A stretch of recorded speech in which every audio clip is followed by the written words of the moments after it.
or they'll be able to watch it later.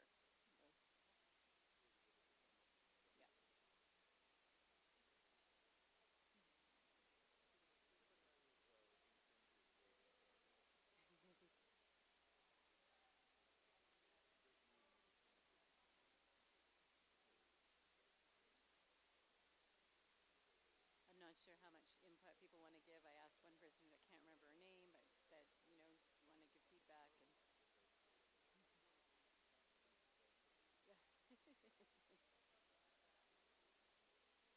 yeah.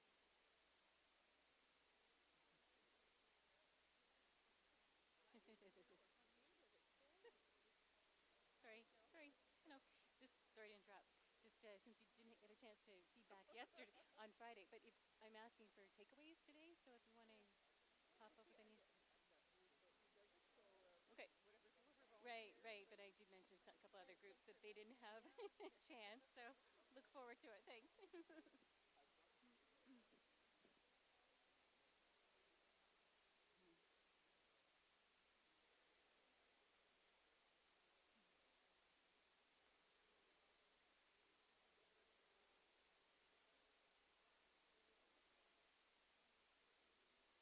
put your lunch? On the stool. I'm trying to hide mine. All right. Well, it's behind the flowers, I thought. Sorry? It's behind the flowers. Put this here. We're on? Okay.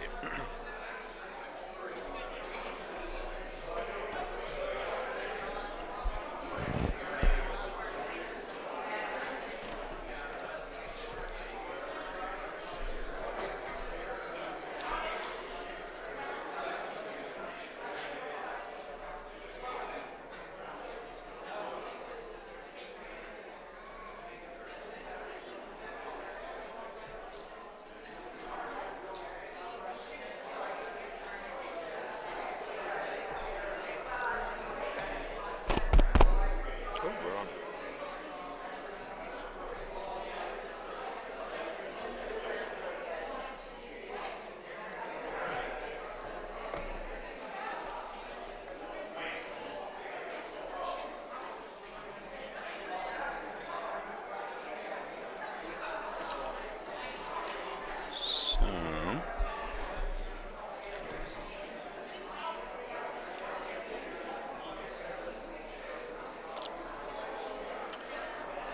So I think we're almost ready to go live.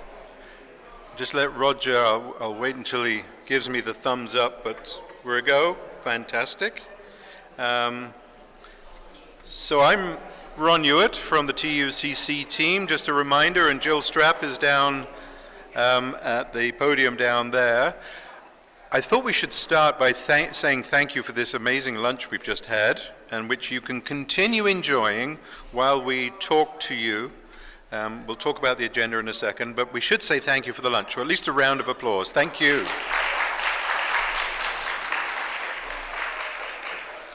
And Jill and I do want to thank Dave this morning for setting up our entry into this session this afternoon in such a creative way.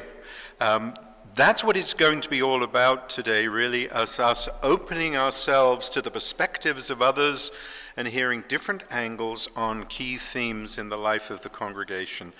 And this phase of the doing discipleship process is really all about that, opening up, us being able to feel free to say the things that we see as we build a common starting point, which will eventually move to shaping pathways for the future. So let's keep that in mind and keep that going today, that as we talk, as we will be doing, that we keep open to what others are saying. We don't have to fight a corner, we don't have to justify anything. We really, in our discussions, need to hear each other as fully as possible. So that's the spirit of today. I think if we can shift to the agenda slide, that's the next one. That would be great. So this is telling you what we're going to be doing. We're going to be working till about 2 o'clock today. It's a little bit longer than last time, so I hope you can prepare yourselves for that. There is a lot to do, and there's some really important conversations we need to have today around three big themes. But first of all, we're going to get some initial observations from the round table on Friday, so we can bring everybody up to speed on that. We'll be giving you some feedback as your consultants about what we've been hearing with our conversations with you and with the steering team and with others. And we're going to be setting the table for three theme discussions today, which will be looking at the themes, as you probably saw in the material sent out, called Reshaping, Renewing, and Right-Sizing. And as we make our presentation after the Community Roundtable introduction, we're going to ask you to be, I'll tell you a little bit more about those themes, and we'll be asking you to listen with those themes in mind. And as I say, her closing, we hope to be done and saying au revoir at 2 o'clock. If we work efficiently, then we might even leave a little bit earlier than that, but certainly no later than 2. So I'm going to hand over to Jill, and you're going to talk about Friday and the experience on Friday. Okay. Thanks, Ron. And if we could just move to the next slide, please. I think it just mentions that we had a community roundtable on Friday. It was great to have so much participation from St. Andrew's people. Really appreciated it, because an event like that can't take place and can't be run as well as it was without all of you contributing. So people who came were doing a variety of roles. I don't want to name them all because I might miss somebody, but really thank you to everybody. And the purpose of the roundtable, when Roger has a moment to move to the next slide, it will come up on the screen.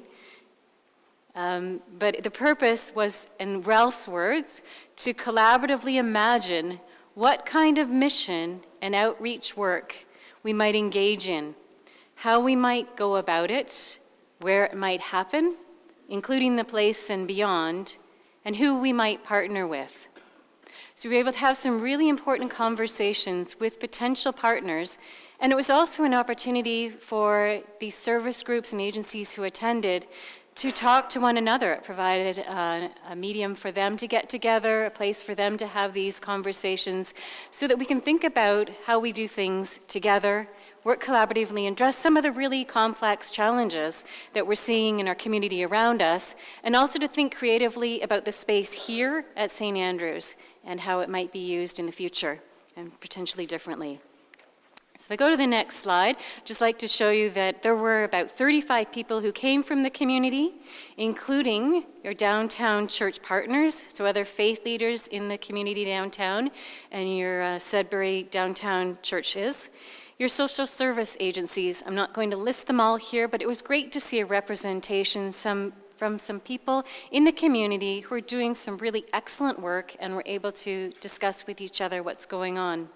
I did miss out on this list. I noticed the Luxor Management Company, so the company that manages St. Andrew's Place and the site we're in now, were also in attendance, so we're able to hear their perspective about the management of the buildings, this building as well as some of the others that they're managing downtown. And the downtown business improvement area, we had a couple of politicians here, including 2 city councilors and the member of parliament for Sudbury. And we had some, also, of course, I've mentioned St. Andrew's leaders and the volunteers here, and the media was present. So I don't know if any of you saw the clip on CTV News North on Friday night, but the roundtable was mentioned there. I haven't actually seen it, but Ron did mention it. And Sudbury Star as well. So we've had a good representation on Friday, and a good first conversation, I think. But this is a first conversation, and will lead to others, hopefully, and we're hoping that this can continue. That was some of the request at the end, was one that how do we carry on with these conversations and make sure that they keep happening. I did mention we know about another church group that was at a round table, and they talked about the local library just sponsored, but they really just held a kind of an ongoing once-a-month drop-in meeting for community groups like this. So maybe there's a potential for something like that to be set up on an ongoing basis. But in the small group discussions, and if I go to the next slide, you'll be able to see the actual questions that the participants were addressing. And these included, what needs are people in our community experiencing now? What challenges do you see in our community, especially in the downtown? And what opportunities might we collectively and collaboratively work to address? And how might our multi-purpose building be used to support new initiatives? So the groups met together for about an hour to talk about these questions, and there were some really engaging conversations. You can tell by the buzz in the room and people's responses afterwards that they found it really helpful to have this, and as I mentioned, want to carry these forward. And we're interested in following up on a few partners potentially after this event. And what's going to happen next is I will take all the notes from the round table. I've collated them and put them into a document. We'll feed that back to the table leaders just so they can confirm that the information is kind of correct and we haven't missed anything. And then we will send a summary out to all of the participants, and it'll be available to all St. Andrews members as well to see the messages that were shared and some of the key takeaways. But before that happens, I'd just like to invite, if I go to the next slide, I'm just putting it up here, that I'd like to invite you to share with me and the others in the room some of the key takeaways that you heard on Friday for those of you who were in attendance. So maybe you were a leader at a group or a facilitator or a scribe taking the notes for that table group, or perhaps you were an observer at the group, but really like to hear from you just some of your key takeaways from Friday. So I don't know who wants to start off with that, and I'm just going to get the mic here. Great, thanks. You have to hold it up. I think he's just getting that going for you. I can talk loud, Roger. No, I think you need to put it to your mouth. All right, okay. You can stand up too if you want to turn maybe. Sure. Thanks. I think the most important one that we brought up was we need to engage the people who we're trying to do all of this for. They need to be the number one group of people. We don't want to say, well, people need this and people need that and people need that. We say, what do you need? And they tell us. And I think that was a very important thing that came up at our table. Yep. Okay, thank you. So did everyone hear that? Wanting to make sure we talk to the people that we're thinking about providing support and services to, and how we might, hearing from them, what are the things that they need. Others? Okay, thanks. Thanks, Joe. We were very fortunate in our group that we had this diverse sector at our table, and so they were coming from many different organizations, including the government and the youth representative. One of the things that came out loud and clear was the duplication of services. Every group has their own mandate, their own target audience that they're addressing, and they were recommending that there be opportunities for dialogue between the organizations with similar mandates, such as housing people getting together, the food people getting together. Small example, food that's delivered during the evening to people where they don't have to go to one of the centers for food, and then food is being disposed of because there wasn't enough need that night for the food. Looking at medical care, and exactly what Rodine said came out loud and clear. Be careful whose need we're meeting. Are we identifying what we feel the target group needs, or are we asking our population what they need? One that came out was support for our youth, 14 to 18. We need to be providing them with programs and initiatives that meet the needs that they have right now, including mental health issues. And this a real priority long before these young people become homeless and end up living on the streets themselves. Thank you. Thanks, great summary. And I know that was really engaged conversation at the table, so great, thank you for summarizing. Any other kind of key takeaways that people wanted to share just before we move on? Yeah. The takeaway I had was not just the content of what people talked about at the table, But when I looked around the room and saw all the people that were there, all engaged in conversations about the downtown, and I thought it was extraordinary. And it was organized by the people at St. Andrews. When you invited people to come, they were glad to come. And when they told their friends, the friends wanted to come. So I think it said to me that the respect that St. Andrew's Church has in the community, and people saw it as kind of a valid opportunity, and though people engaged in the downtown, talking about the downtown, I thought was an extraordinary event. And I think that is important for us to know, that we brought it together, and so we have a role and we have a challenge. Yeah. Thanks, Sylvia.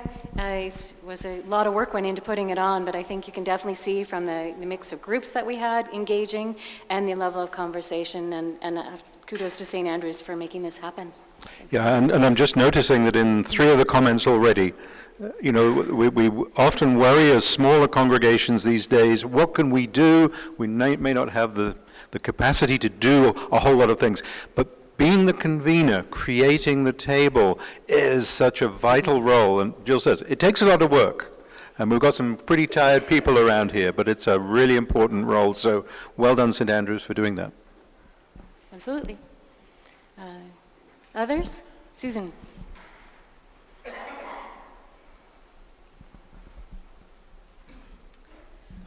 One takeaway I can think of from our table that hasn't been mentioned so far was that the needs and challenges in our downtown and community are not just Sudbury challenges, that the opioid crisis and homelessness are very widespread, unfortunately, and that means we should be sharing and comparing with other jurisdictions, other communities, how they're finding solutions, how they're partnering.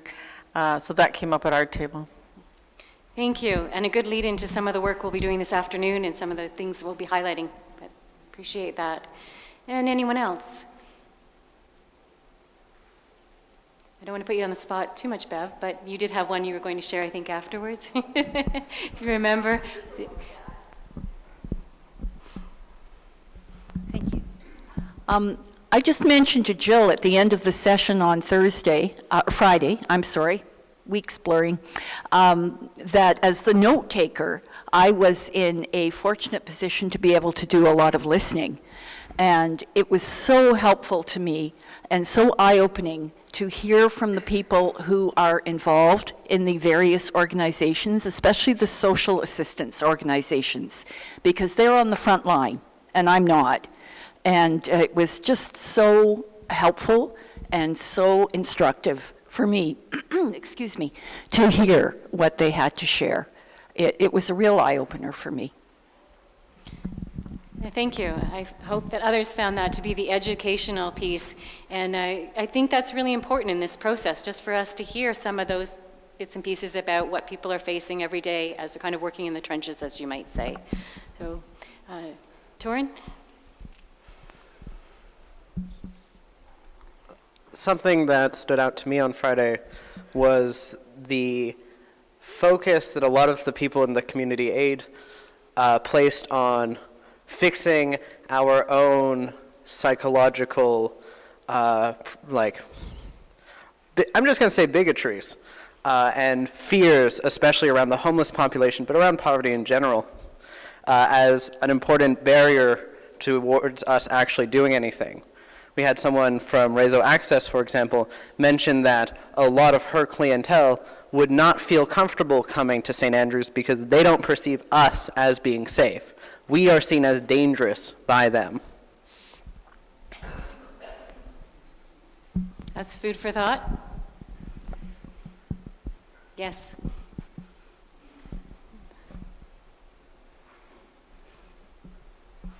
Unfortunately, I wasn't at the discussion Friday, but I live at St. Andrews, and because people don't understand homeless people, they fear them, and then they hate them, and they don't want to help them. So that's the worry I worry about. I think the people in the building, there's over 150 people in the building. They need education. They need to know who the homeless are and who they are not. Thank you. Thank you. And again, I think education is key, as Bev was mentioning, really important. And I think we're Oh, one last one. Okay. One last comment, and then One we're last moving on to the next piece. Thanks. Just wanted to say that at our table, Scott Darling was at our table, and he You knows... need to move it just Is a it little working? closer. Okay, and Scott knows a lot, well, you know, he knows a lot about this building, and there was excitement from the community when he talked about using our facilities. Right? Remember? They were excited. Oh my goodness, maybe we could join this, or maybe we could use this, or... So there is excitement about our facility among the social groups. Great. Thank you. So if you can just turn to the next slide. I found this one this morning and thought it was a good kind of closing to our conversation. And there is no power greater than a community discovering what it cares about. Ask what is possible, not what's wrong, and keep asking. Notice what you care about and assume that many others share your dreams. That's a quote from Margaret Wheatley, who adds a lot of conversation to thinking about community. Thank you. So as I mentioned, we move on with providing the summaries from Friday's session to the community groups, and we'll see where those conversations take us. These are beginning conversations, and we'll just be optimistic that we can think and dream bigger. So thanks. And now I'm turning it over to Ron to carry on with our next piece of our session today. Thank you, Jill. So a lot of discoveries, a lot of challenges for us to reflect on, and as Jill says, we'll be mulling over and learning from that in the weeks to come. So if we could move to the next slide, that would be great. And the next one after that. So what we're moving into now is about 10 or 15 minutes on some feedback from the September event that we held, the conversation we held. We've also incorporated, Jill and I, in our reflections, some of the ongoing discussions that are happening at the steering team, and we met with the young adults meeting as well in between, so we're bringing some of these things together. This is not a line by line what you said, it's more selecting from that some of the key themes that we think are going to be important for us as we move forward and develop options in the future. The full details, I think, are available to you electronically on the website if you want to go down and find the line-to-line stuff. We're really going to be looking at two themes, which I think we can say are established starting points for you, and we're going to set the scene for three conversations, or three groups of conversation that we want to have today. So if we can go to the next slide. Just to give you an upfront, as you're listening to what I have to say, these are the three groups that we're going to split into, and the three discussion questions. So with the heading right sizing, we're going to be thinking about growing into the new reality that you have as a smaller congregation. I'll make a few remarks about church size and where you are now and what that means as congregations actually grow smaller. You might think, grow smaller? Well, you actually have to grow into a new identity. We'll talk about that. And that group will be thinking around some questions on that theme. Renewing, I think this is about rediscovering again for some know it very well, the role of the place, the seniors ministry here, and the building in your overall mission. There's some reconnections that need to be made, and that group will work at some questions around that.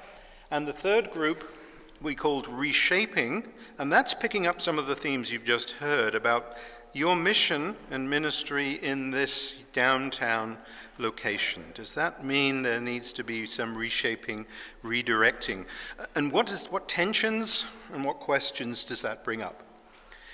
Now, we're not looking for solutions in these themes today. We want to open up these questions. So you'll find as you get into a group, there'll be questions to guide your discussion through, and we want to get out where we really are. We're not trying to solve the problem today. So I'll set that up a little bit more as we go along. But that's the spirit of our discussion. Let's start by looking quickly at some of what I'm calling, it seems to me, the building blocks that you've already established for the future. And the first thing is, the next slide, please, is this discipleship framework that you have set for this whole process and about your thinking for the future. This framework, when it was presented at the opening meeting, really seemed to resonate with the two groups, that this was the way to start. So with both leaders and the congregational gathering, there was, there's something in this approach that is really going to help us move to the future. And I think the key thing about it is that you're thinking about being in mission with Jesus, not just about your own survival. Too many churches, when they look to the future, when things have become challenging, are really just thinking about how can we keep going. And we, as outsiders, are constantly trying to flip that around. No, where is Jesus calling you to be as you are today? You have started from that starting point. And that is a great place to start, and we want to say to you, congratulations. It means you're going to be about learning, discovery, surprise, and facing the real challenges you have. Go to the next slide, please. It also means that you're setting the whole process in the framework of trust in God. The hand that you're becoming familiar with all the elements of discipleship words there, remind us that we trust that God still has work for this community to do. And while you build on the traditions and story of the past, this discipleship framework is an invitation to be dynamic, to look honestly at who you are, not just what you've been. It will involve letting go of some things. It'll involve discovery and new learning.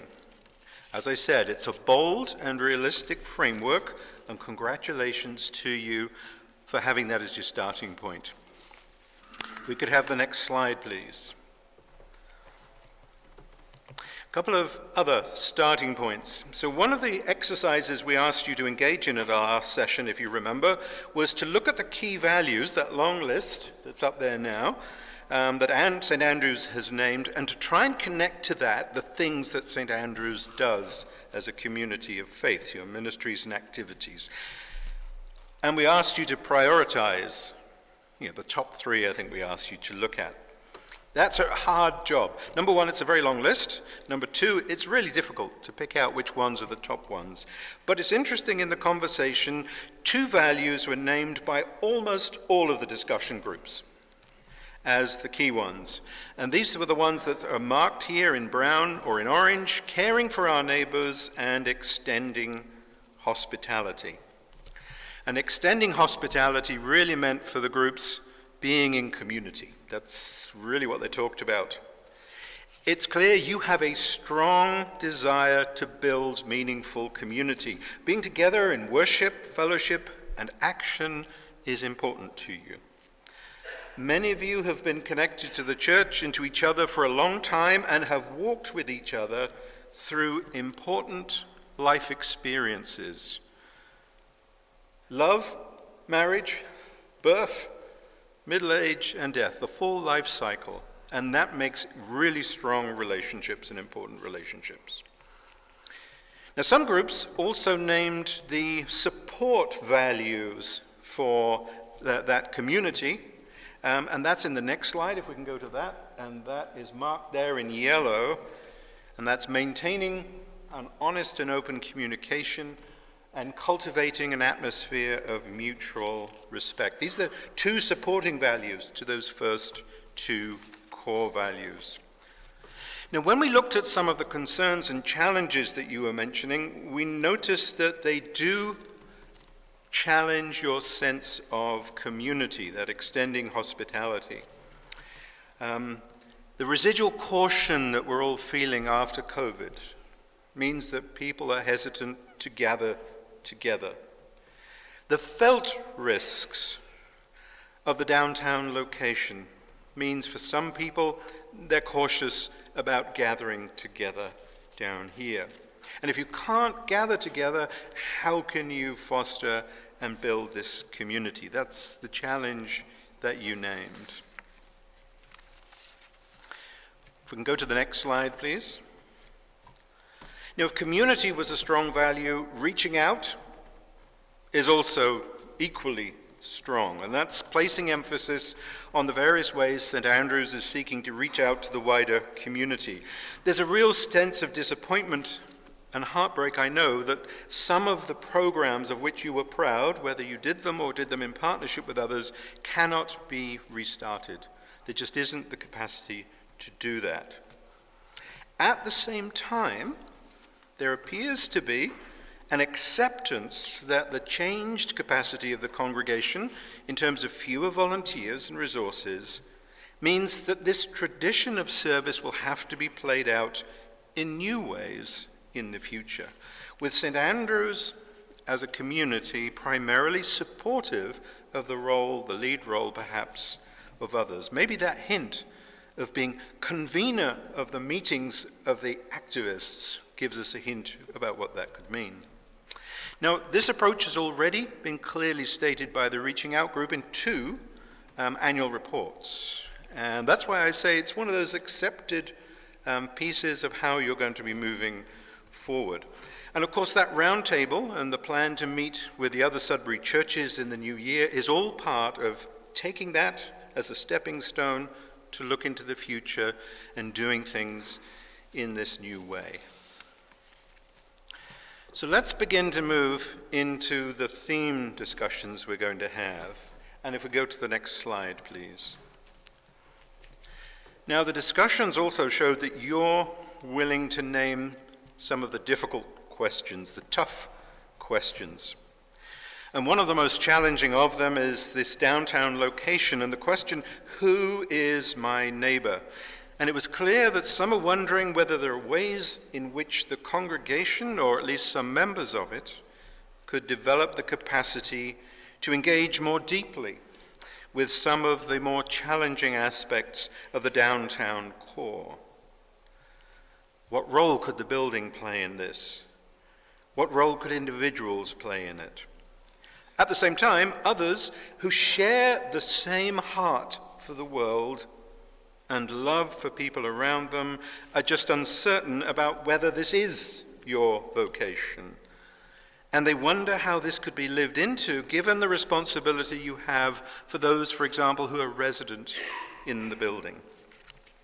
Now, Jill and I did some checking with other congregations we know who are facing similar issues. As we heard, the issues of Sudbury downtown are Canadian-wide urban issues. And they too are trying to get this balance between the deep desire to be friend to every neighbor around us, while balancing the requirements to be responsible managers of space, especially when it's used by other members of the community. You won't be surprised to learn that we learned that there is no simple resolution of these issues. But what is required are those 2 supporting values which you named and which I mentioned in the last slide. Careful and respectful listening to one another, and I think, and Jill and I think, learning from other congregations in the United Church who are wrestling with the same kinds of issue.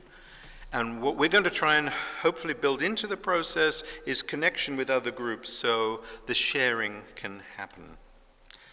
Now, the group called Reshaping will deal with questions associated with this challenge. Next slide, please. In both the leaders' meeting and the congregational gathering, the relationship between the place, the building, if you like, St. Andrew's Place, and the worshipping congregation and the people who meet for groups and so on, came up. And we've described this as an uneven understanding. What do I mean by that? Sometimes we heard it as described as the elephant in the room. Others said it's a complex relationship. While for others, the place, its focus on seniors housing today, is obviously to them central to the St. Andrew's mission. But there is a mixture, and I guess it's probably always been like that. But we see signs in these comments that the relationship between St. Andrew's Place, the building, and the contemporary St. Andrew's sense of mission needs to be an explicit part of the conversation as we move forward, and as we seek to discern the pathway forward for you as a community of disciples. The three sets of comments actually that reminded Jill and I of the challenge, and I know the St. Andrew's Place Board feel this, the challenge of sustaining long-term ministries, and that's shared elsewhere as well. Ministries that have a life cycle of 40, 50, 60 years or longer are one thing, when the typical congregational mission focus or cycle is often a much shorter time frame, responding to immediate and perhaps evolving needs, maybe 4 years, 5 years before we have to reinvent it all.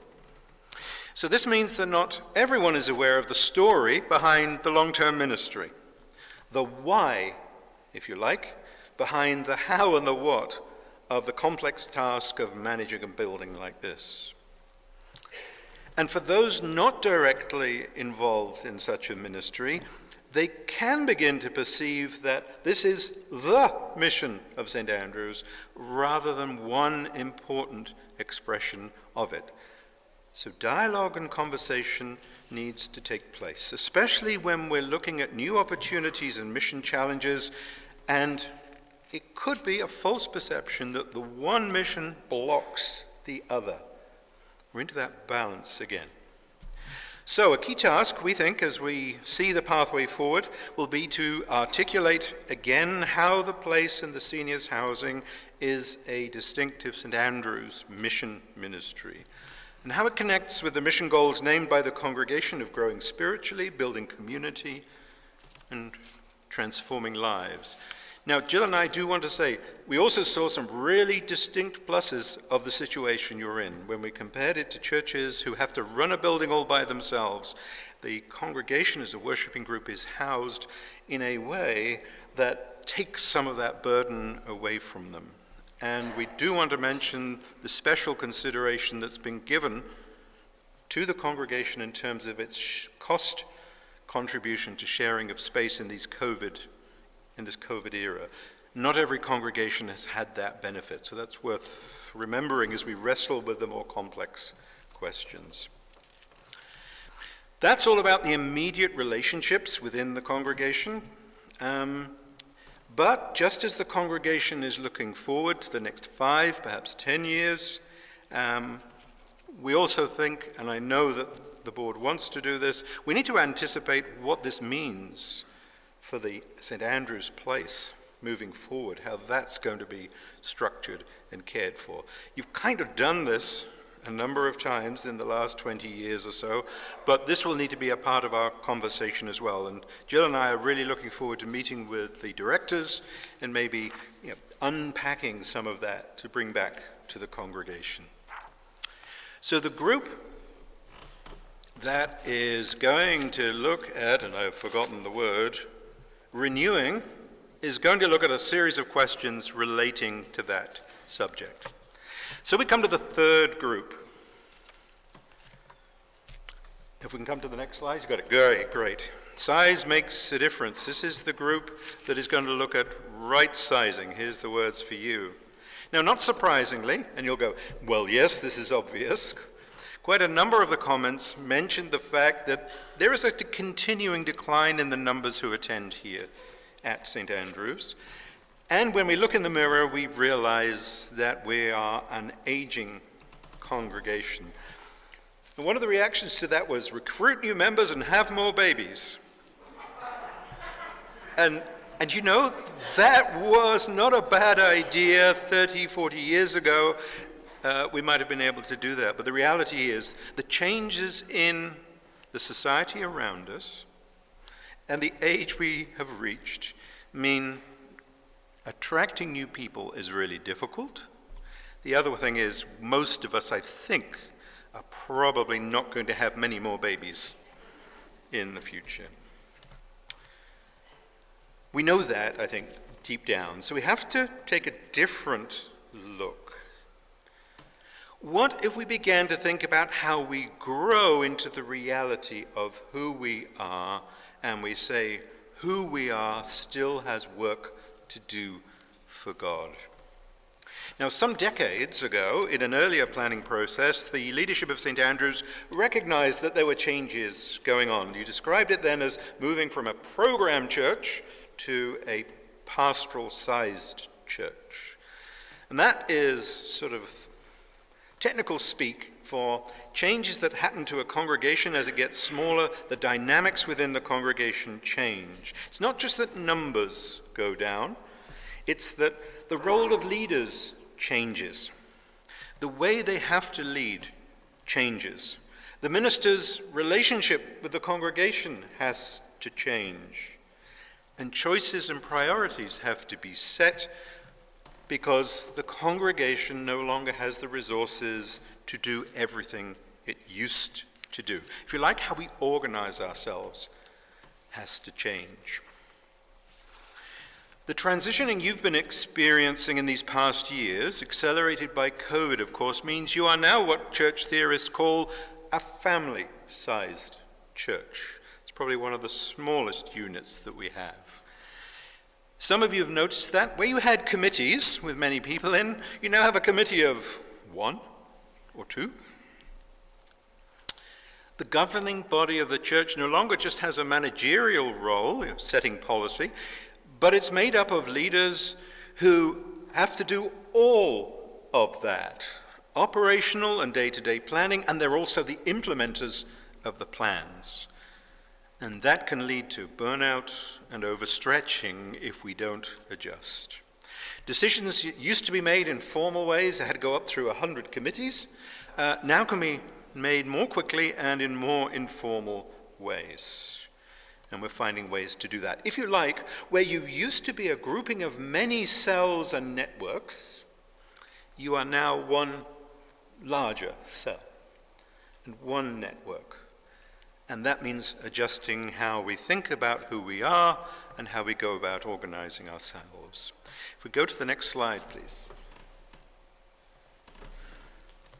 All transitions are tough. It's doubly tough when the transition is from larger to smaller, because you have traditions and established ways that need to be adjusted. And that's why I've used the word here, growing into the new reality. There is work to do to grow into who you are today. There is a risk that we'll just simply compare ourselves with what used to be. Oh, do you remember when? But we can flip that round. We can embrace who we are and say, we are able to, ... and focus on the things we can do. And as we've heard in the round table, every group has a piece it can contribute to the work that God is doing be much bigger than just us. God still has a place for us to play. The slide summarizes what I think are 3 things we'll need to look at. Embrace the reality of who we are. You know, when we get a bit older, we can celebrate things like wisdom, learning, and we can share that with others. We can work with the dynamics of who we are rather than against those new dynamics.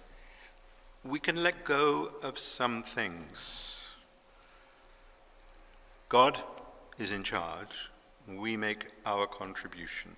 But we'll have to decide what that might be. And we need to pay attention to our spiritual health.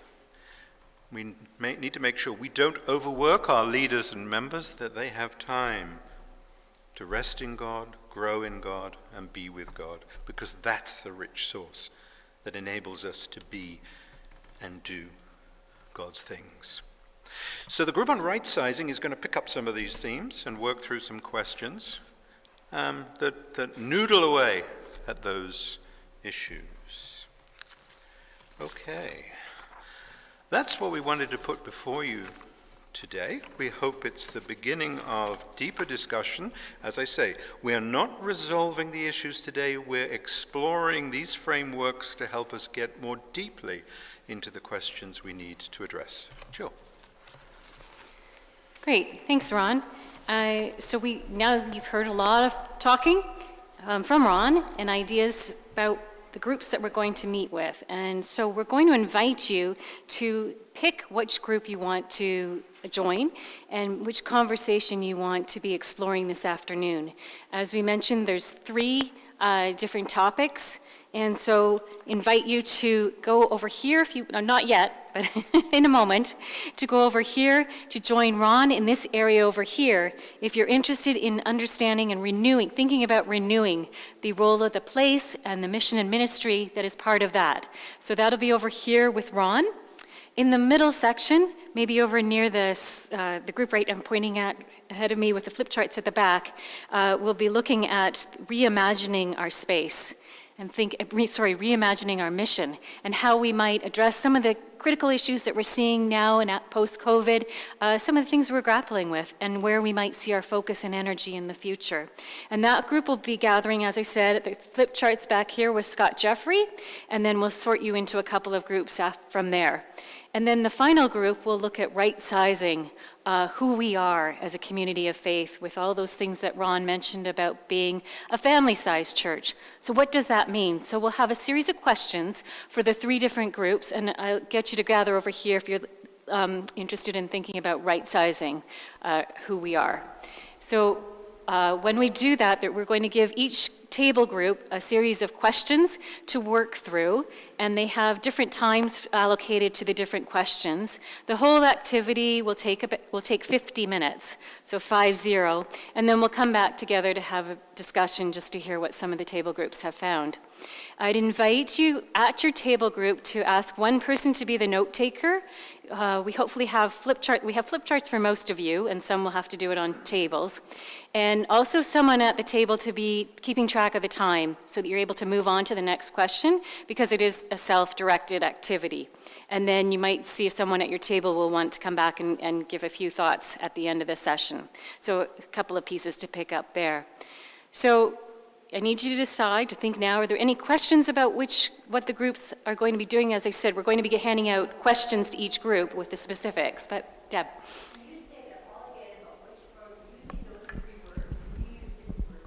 Yeah, I'll go through. So I'm moving the reshaping.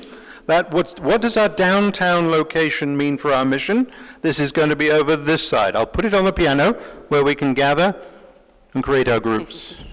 I think, Jill, you had the middle one. No, Scott is over here in the middle with reimagining. Renewing. Rediscovering the connection between the place and our mission. So I'll put it on this table for now. And then the right sizing about the family church is over on that side. I think I got that one right. You got that one right, Joe. It's okay. So you'll be able to see where you're heading for, folks. Yeah, we'll hold those up too, but. Yep. Okay. So this is about right side. We would encourage you to go to the location which has a theme about which you feel most passionate. I know it's tempting to say, well, I'm comfy where I am, thank you very much. But it's worth the move because this is your work today. So, right sizing over here. So if you are a right sizing person, please come and join over in this corner. And you will need to split them probably, Jill. Yep. The renewing, rediscovering the connection between the place and our mission is this area. Which one are you going to? Where are you going?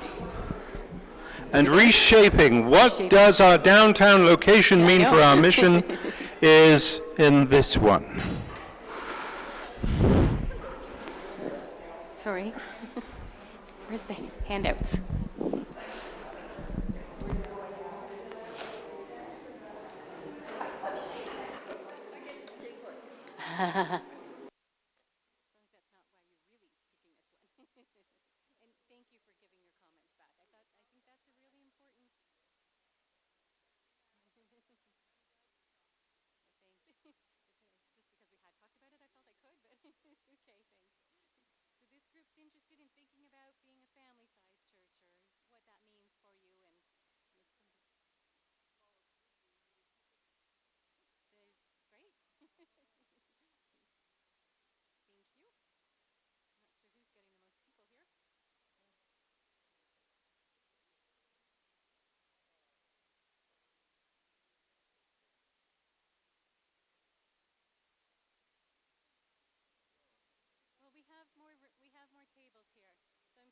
some at another table if we get enough. So maybe Emily and Susan could start at this table over here, and we'll get a few more to join you.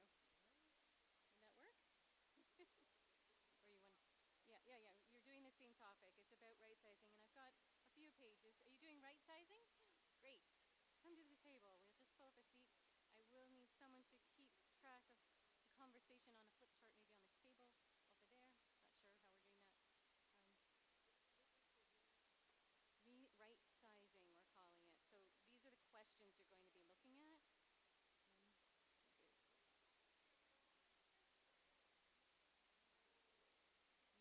This is renewing. Are you using that chair? Okay, thanks. You got it. As long as I'm not pulling out from under someone. We're all good. Thank you. Okay. That might work. We have a meeting at 6:30, but I'm not sure.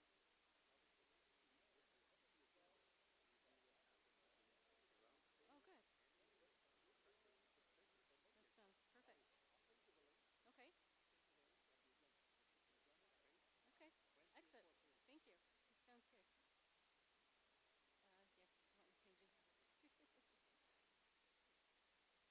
Yes, what pages? I think I might have enough for everybody. Let's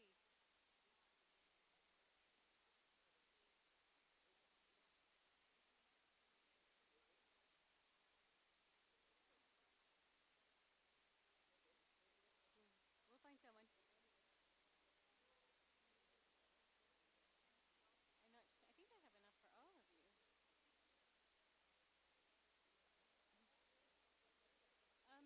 Can I get one or two of you to move to this table? Because I think we could use one or two more over here. Excellent. Thank you.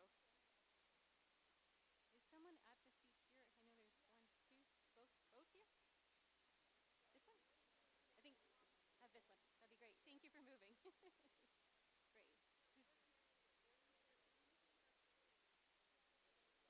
Stealing that one. Okay. Whoops. One more. So I'm looking for someone who might use the flip chart.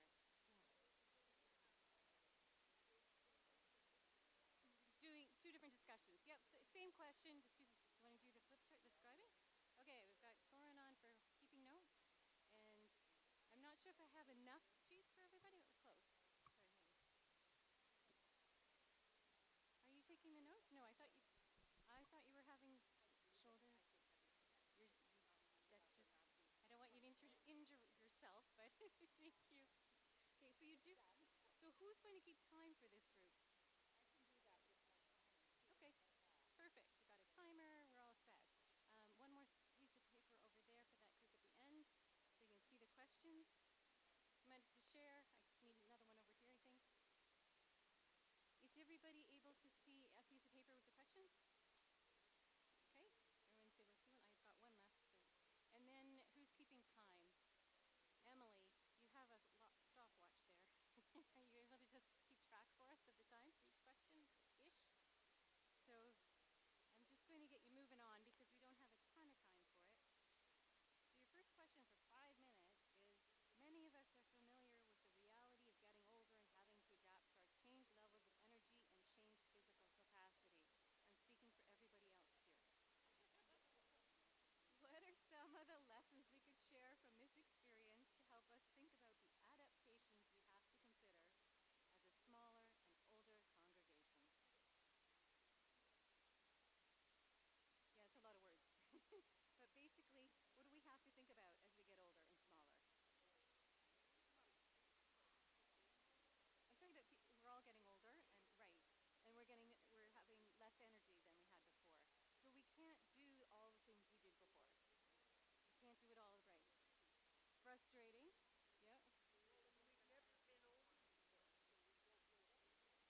So just to let you know, you're about halfway through the time.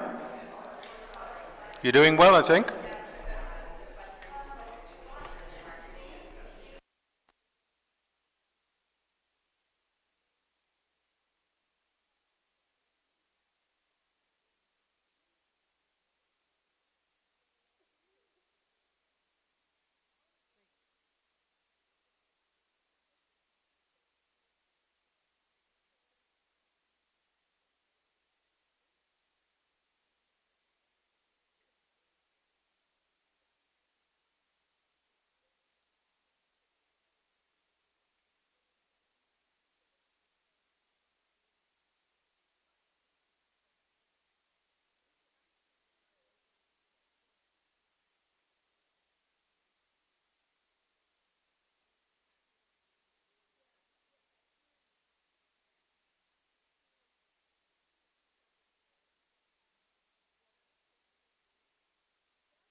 Ron? Ronald? Ron? Sorry. Bit of anxiety at that table, so could you just tell them what you told me about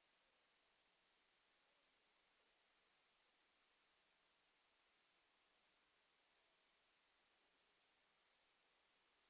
What are they reporting back?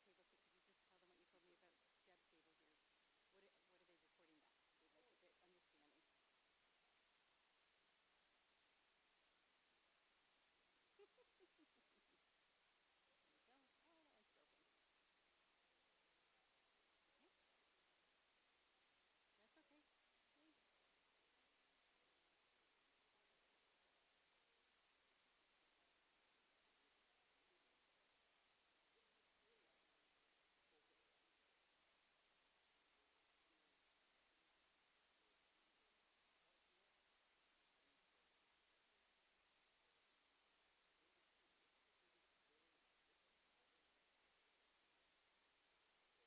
understanding.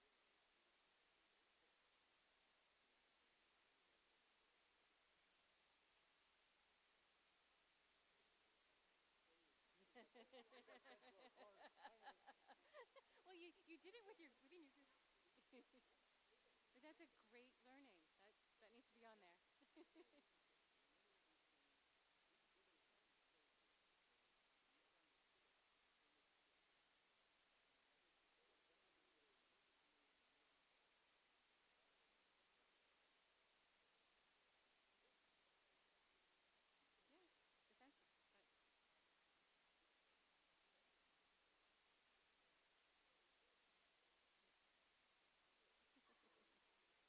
done? We're done. Do you have someone who's going to report back to? Okay. It's a different kind of reporting back, Corin. We're reporting back kind of, I can't remember his 3 questions, but he's got 3. But what did it feel like for you? What was the most difficult? And there was something else, but those are the kinds of, there's 3 questions. Okay. What was something you learned? Yeah.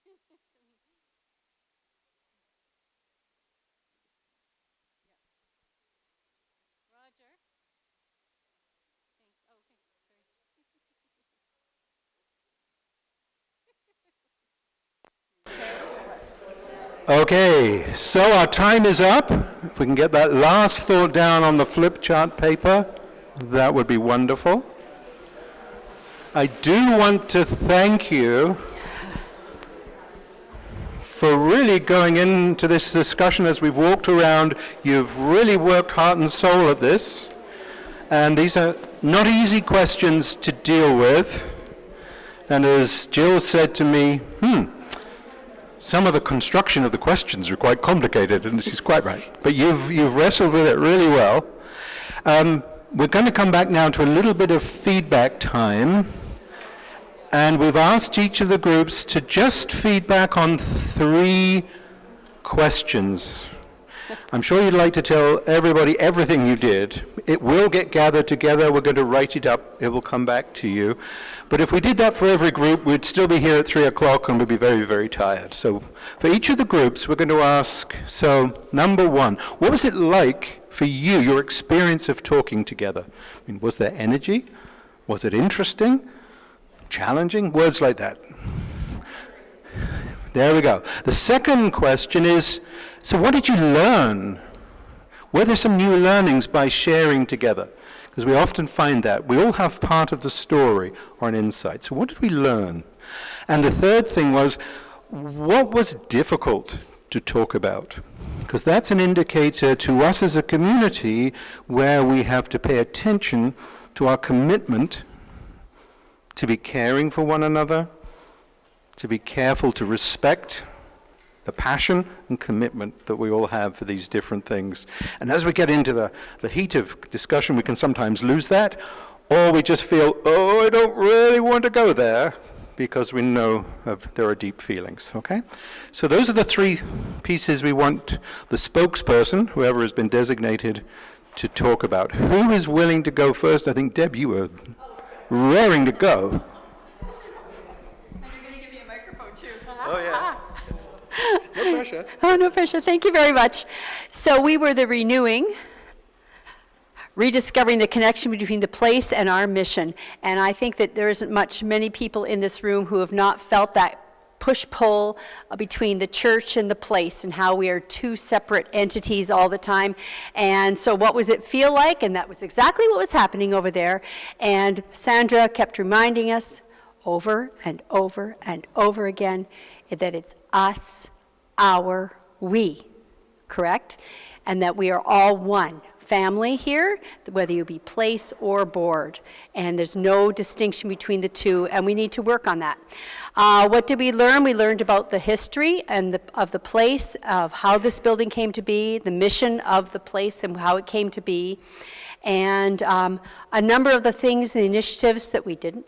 This is the same all over in everything we do, the things we didn't know of what was going on, the conversations that are happening.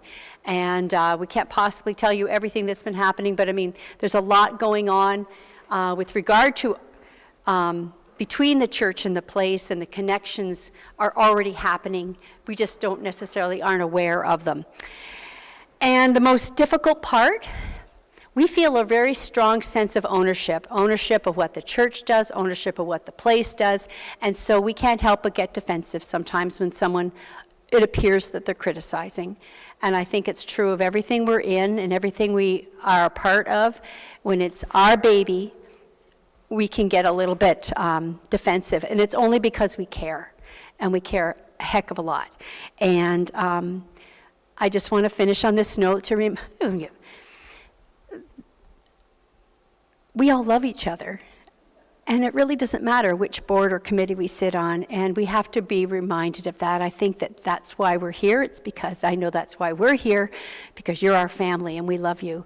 And I think that's what we have to remember as we go forward, that we love each other, and we are going to become a family church. Duh. That's what we are already. We are a family church. So that's it. Thank you.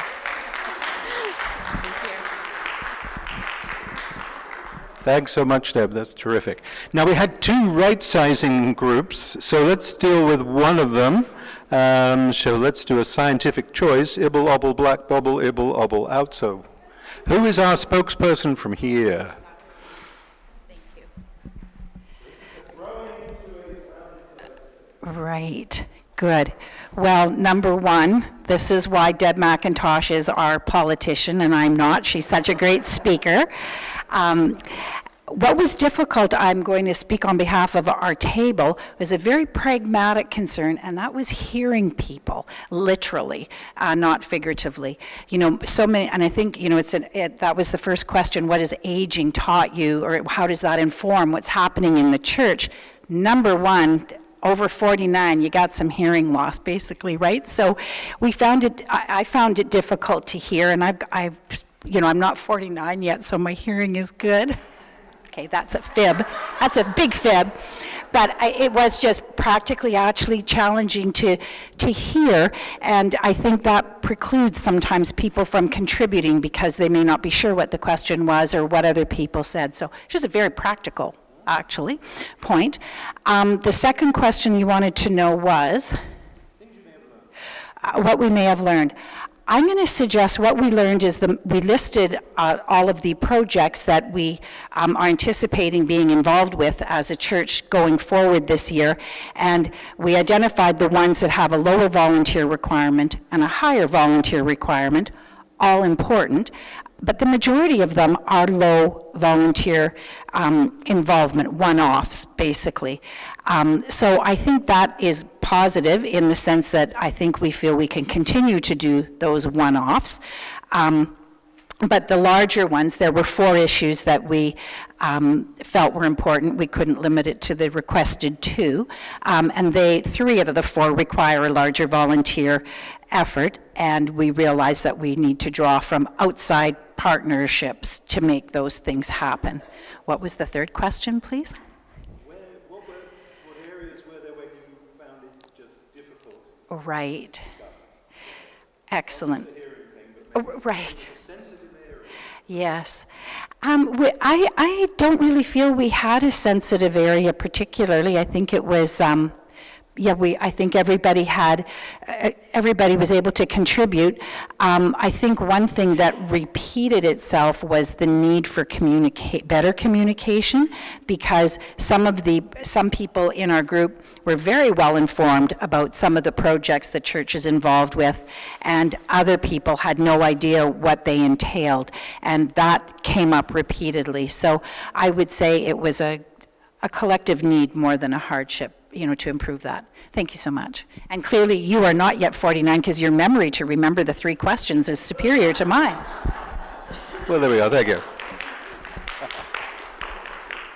So that last reference was, they had a very large question. It was supposed to take about 25 minutes. I think you did it too, which was, pretend you have to set some priorities for the congregation. Put yourself in that place. What would you keep? What would you might perhaps set to one side, and why? So that's great. You were working at the criteria there. You've developed the criteria which seems to be growing in the congregation. It's got to be manageable and not overstretch us. Let's see what, we'll go to downtown, then we'll come back.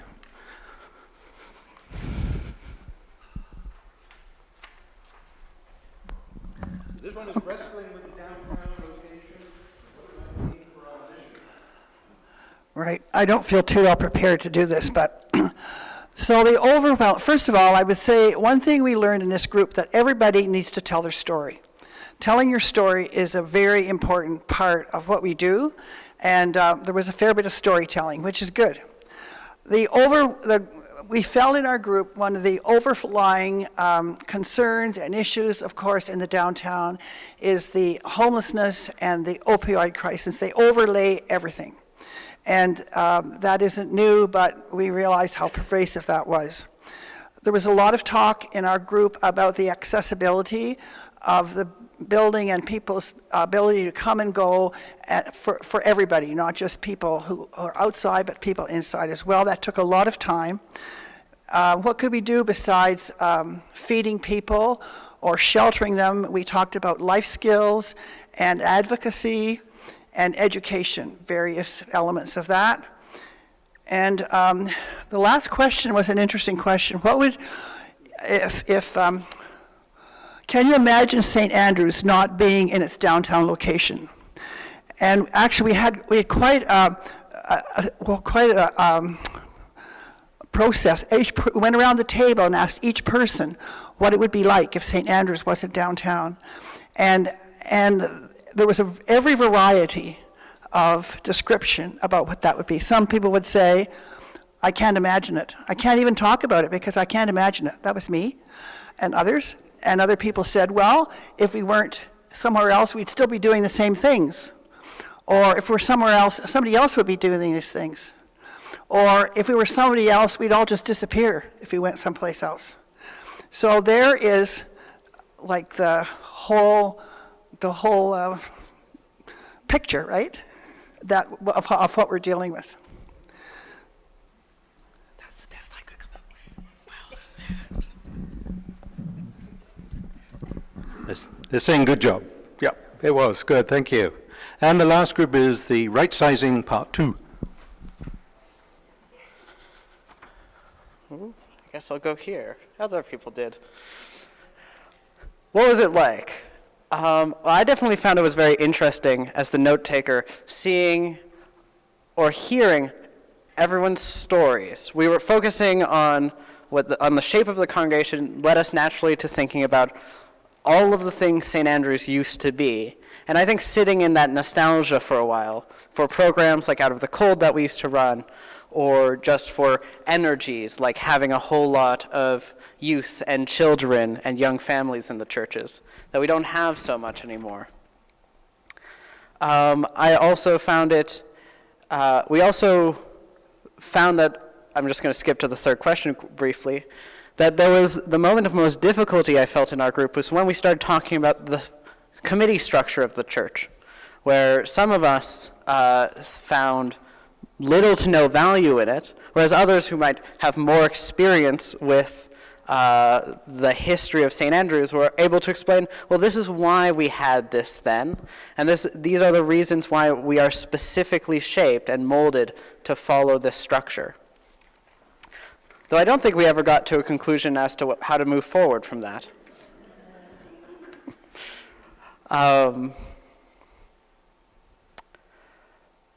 We learned that pastoral care was a priority we all felt was important, but also felt we currently did not serve very well as a church, and yet also recognize that among our criteria for what we need to be doing, we need to be first conscious of our minister's time and energy, because the minister is not Superman.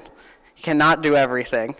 And so there needs to be more democratic involvement from people towards our priorities on the ground level, which then means we also need to be careful about burnout for just throwing the old roles at individual people who now have to hold so many more positions that simply weren't designed to do that. One note that we brought up a couple times was that that the questions focused a lot on what are the things you're doing and what you want to keep doing, but kind of left unspoken the fact that if we want to do new things, we need to stop doing old ones, or we need to deprioritize certain things that we currently think, of course we have to do this, we've done this forever. And I think that's an important area of growth as we continue these discussions. Thank you. And thank you, group, for that additional piece at the end. You're quite right. If you're going to pick something up, smaller congregations always have to say, so what is it we're going to put down? Because you can't just keep adding and adding and adding to the list. So that's a great additional framing that we need to have. Okay. I do want to say thank you. I'm conscious it's 1:45, so we haven't quite kept you to 2. Hooray? Yeah? Are there any last comments or questions that we can deal with in 3 or 4 minutes before we tell you what the next steps are? And Jill and I go back and we'll collect the sheets, and we'll go back to that job of having to type all this stuff up and shape it for you. So any last comments or questions? Maybe about something you've heard from another group that you'd like to make a comment on. Yep.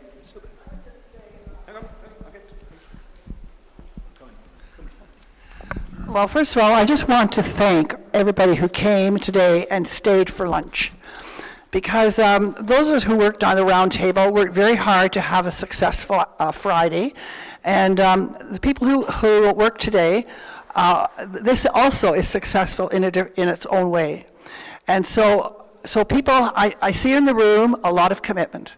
I see a lot of encouragement, a lot of commitment, a lot of standing strong. And I've been around a long time, so I look at it that way, and I say this is a really positive thing to get together and to share our own concerns. And so thank you, Ron and Jill, and all of you. Thanks, Sylvia. Which sounds like a good note to go on to the next steps, hey? Thank you. And yeah, my eyesight's not great enough to read from this direction, so I'll turn this way. But our next steps, and by the way, I did think Dave is Superman, so burst my bubble. Next steps, notes will be collated and shared. So as Ron said, we'll take your notes away, we'll create a report similar to what we did in our September session, and then share that with everybody. Same thing with the discussions from the community roundtable. We'll put out a report on kind of the discussions there and thinking about what next steps might be undertaken. The steering team is meeting again on November 30th, so we will come together and debrief from the sessions this weekend, including the roundtable and today, and then take that information and go forward with our planning. We're planning a meeting in the early 2024 timeframe to meet with the partner United Churches and have a discussion with our area churches about how we might be thinking of working together. And finally, having a session with you coming up at some point in the new year. We don't have that date set, but I'm sure you will have lots of notice for when we will be meeting again and carrying on this work. So thank you for that. And then if I can go to the next slide. You don't have words on your table, but we'll ask you the question. Perhaps you can just shout out. You can see some of the words on the screen, hopefully, if you can read those. But if you can think about the doing discipleship process and any words that resonated for you, and we'll just take a couple people, anything that resonated for you in the conversation today about the doing discipleship process. Risk? Excellent, thanks. Caring? Communicating? Sorry? Advocacy. Thank you. Discovery. Joanne? The word you have up there, connections. Great. Honesty. Security. Family. Thank you. Love. Great. Thank you. If we go to the next slide, Roger. And if we can join together in prayer, I hope you can see this, but I'd like to join in prayer, our closing prayer. Let us join together. O God, we know that all of life, each path, is a path of promise if traveled in you. As we seek to root our lives in you and lead where we do not know where to go, may we learn to trust the paths we may travel. May we put our trust in your leading us rather than our own interests. Bless us with the strength to lead wherever you lead us. Through Christ our Lord. Amen. So thank you and farewell. We'll see you again in the new year.